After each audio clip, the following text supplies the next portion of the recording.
इस लड़की ने एक नजर में देख लिया कि जिस पेंटिंग की नीलामी हो रही थी उसके नीचे कोई दूसरी पेंटिंग छुपी हुई है। उसने तुरंत उस हिडन इमेज को सीईओ को डिस्क्राइब किया और पूछा कि वो पेंटिंग कितनी की हो सकती है। सीईओ हैरान हो गया और माना कि वो एक लेजेंडरी पेंटर की लॉस्ट पेंटिंग है जिसकी वैल्यू है $1 करोड़।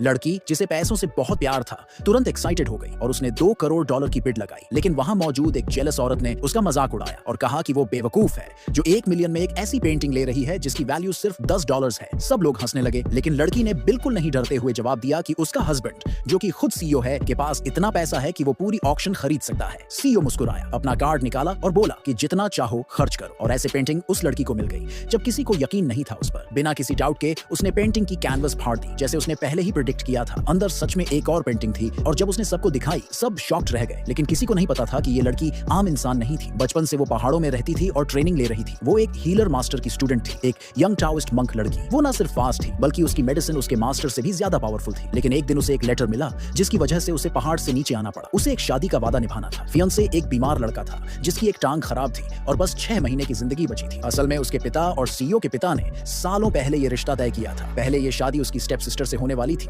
जो खुश हो जाती अगर लड़का रिच और हेल्थी होता। लेकिन जैसे ही उसे लड़के की कंडीशन का पता चला उसने साफ मना कर दिया और उसकी स्टेप मॉम ने डोट के लालच में उसके पिता को मना लिया कि बड़ी बेटी यानी टाओइस्ट लड़की को भेज दिया जाए। सीईओ ने जैसे ही उसे देखा उसने एनुअलमेंट कॉन्ट्रैक्ट पकड़ा दिया और कहा कि डोट वापस करो। लेकिन जैसे ही लड़की को पता चला कि डोट मिलियन में है उसने बिना सोचे कॉन्ट्रैक्ट फाड़ दिया। उसने कहा कि उसे शादी तोड़नी नहीं है। सीईओ ने सिर हिलाया। उसे लगा लड़की को सिर्फ पैसे से मतलब है। हाँ, ये बात भी थी कि लड़की ने उसे हाल ही में ठीक किया था तो शायद वो इतनी बुरी नहीं थी। वैसे भी उसे किसी से कोई फीलिंग्स नहीं थी तो वो सोचने लगा कि इस लड़की से शादी कर सकता है और अपनी दादी को जवाब दे सकता है। उसने प्रपोज किया कि कल ही शादी कर लेते हैं। सब खुश हो गए। फिर सीईओ ने अपने असिस्टेंट से पूछा कि उसे उस लड़की के बारे में क्या लगता है। लेकिन उसी टाइम लड़की एकदम तेजी से गायब हो गई। इस बात ने सीईओ की क्यूरियोसिटी और बढ़ा दी। अगले दिन सब लोग शादी का रजिस्ट्रेशन करने का वेट कर रहे थे लेकिन लड़की नहीं आई। सबको लगा कि वो भाग गई है। तभी वो एंट्री मारती है एक बड़ी सी फूलों वाली जैकेट पहनकर। सीईओ की आंखें फटी की फटी रह गई और उसका असिस्टेंट पानी पीते हुए हंसी में उसे बाहर ही निकाल बैठा। लड़की का स्टाइल बहुत अजीब था लेकिन कुछ तो चार्मिंग भी था उसमें। सीईओ हंसते हुए अपने असिस्टेंट से बोला, अपनी एक शर्ट दे दो इसे। फिर लड़की ने चेंज किया और दोनों मिलकर मैरिज रजिस्टर करवाने चले गए। जब लड़की खुश होकर अपना मैरिज सर्टिफिकेट देख रही थी तो सीईओ ने असिस्टेंट से कहा कि कल हम एक ऑक्शन में जाएंगे जो हीलर मास्टर के स्टूडेंट ने रखी है। उसे उस मास्टर को ढूंढना था ताकि वो ठीक हो सके। लड़की ने जैसे ही ये सुना उसे नाम कुछ जाना पहचाना लगा और उसने पूछा कि क्या ये उसकी बीमारी की वजह से है। सीईओ ने सच सच बता दिया कि अगर उसे वो मास्टर नहीं मिला तो बस 6 महीने की जिंदगी बाकी है। फिर उसने लड़की से पूछा कि क्या उसे शादी करने का रिग्रेट है। लेकिन लड़की ने पूरी कॉन्फिडेंस से कहा, मैं तुम्हें ठीक कर सकती हूँ। उसे यकीन नहीं हुआ। लेकिन तभी कुछ दूर एक औरत एक्सीडेंट में टकरा गई। लड़की ने तुरंत एक गोली निकाली और असिस्टेंट को दी। कहा कि उसे खिला दो। असिस्टेंट थोड़ी देर हेजिटेट किया लेकिन फिर बात मान ली। जैसे ही गोली औरत के मुंह में डाली वो तुरंत होश में आ गई। सब लोग हैरान रह गए।